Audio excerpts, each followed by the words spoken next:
Les pires méga-projets en Afrique.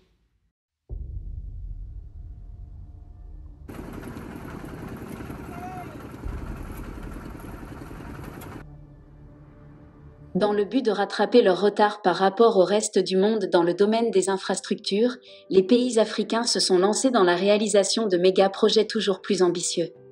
Même si certains projets, comme le nouveau centre d'affaires de Casablanca au Maroc, le nouveau TGV marocain, la nouvelle capitale d'Égypte en plein désert, semblent être des réussites, beaucoup d'autres méga-projets sur le continent se sont soldés par des échecs cuisants et un énorme gouffre financier. Voici les pires méga-projets lancés en Afrique qui ont lamentablement échoué. Numéro 5. La municipalisation accélérée du Congo-Brazzaville. Lancé en grande pompe en 2002, ce projet titanesque avait pour but de moderniser l'ensemble des départements du pays en les dotant de routes, d'hôpitaux aux normes internationales, d'écoles, de nouveaux bâtiments administratifs et de toutes les infrastructures modernes, sans oublier la fourniture d'eau et d'électricité à tous les Congolais. Le projet s'est finalement soldé par un échec cuisant. Dès son lancement, le projet a très vite été miné par plusieurs problèmes. Surfacturation des différents chantiers, clientélisme, détournement de fonds, les problèmes n'en finissaient pas. La plupart des infrastructures promises n'ont soit pas été construites, soit pas été achevées. Le peu de chantiers qui avaient pu être achevés sont aujourd'hui dans un état de délabrement avancé, faute d'entretien.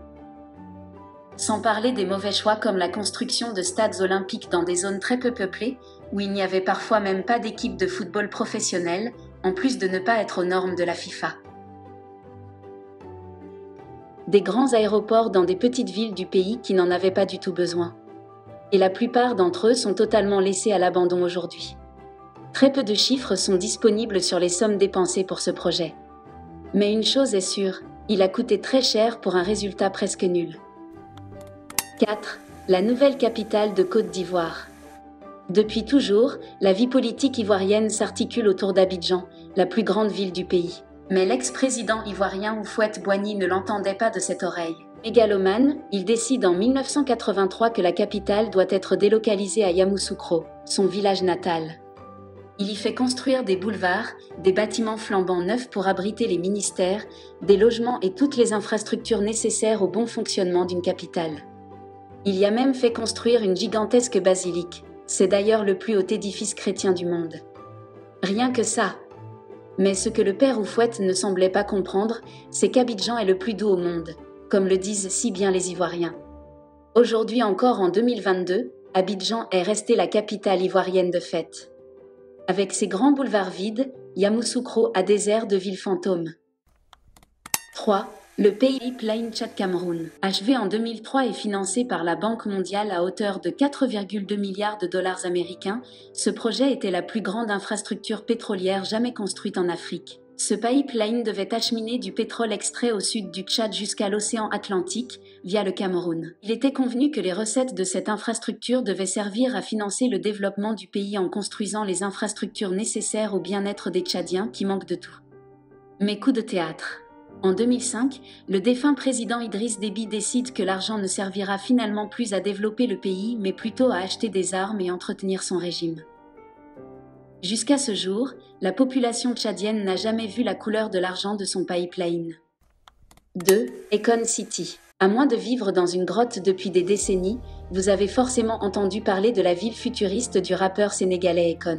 Lancé en grande pompe en 2021 à Mbodiène au Sénégal, ce méga-projet estimé à plus de 6 milliards de dollars devait voir sa première phase achevée en 2023. Mais à un mois du début de l'année 2023, aucun immeuble n'est encore sorti de terre. Certaines voix s'élèvent pour crier à l'arnaque, mais d'autres, comme celle du maire de Mbodiène, Badara Diakhaté, relativise et y voit un simple contretemps causé par la situation économique mondiale actuelle. Que pensez-vous d'Econ City? Arnaque où il faut encore laisser du temps aux rappeurs? Si vous êtes arrivé jusqu'ici, c'est que vous appréciez le contenu. Alors n'oubliez pas de mettre un pouce levé sous la vidéo et de vous abonner. Cela nous aidera à faire grandir la chaîne. Retournons à la vidéo. Le roi des éléphants blancs en Afrique en 2022 est roulement de tambour. Eco Atlantic City au Nigeria. Lancé en 2007 par l'État de Lagos et le groupe Chagoury, ce projet d'une nouvelle ville futuriste construite sur une île artificielle en pleine mer se voulait être le nouveau Dubaï africain. Une fois construite, la ville devait abriter une marina, des gratte-ciel, des hôtels de luxe, des banques et des logements de luxe. Elle devait loger 250 000 personnes et employer plus de 150 000 salariés. Mais en 2022, 15 ans après le lancement du projet, seules quelques tours isolées et presque inhabitées sont sorties de terre. Le site est presque entièrement vide et les investisseurs ne se bousculent pas pour y lancer des projets.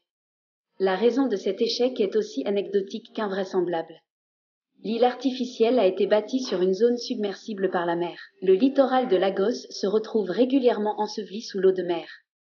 La montée des eaux s'aggrave dans cette région depuis plusieurs années et cette île artificielle est encore plus durement touchée. Des scientifiques avaient pourtant mis en garde les concepteurs du projet sur la dangerosité de la zone choisie pour réaliser ce projet. Mais leurs messages d'alerte ont tout bonnement été ignorés. Nous voici à la fin de la vidéo. Lequel de ces 5 méga-projets vous semble être le plus stupide? Dites-les nous en commentaire. Encore une fois, n'oubliez pas de vous abonner et de mettre un j'aime sous la vidéo. Ça soutient la chaîne et nous aide à grandir. Portez-vous bien et à demain pour une nouvelle vidéo.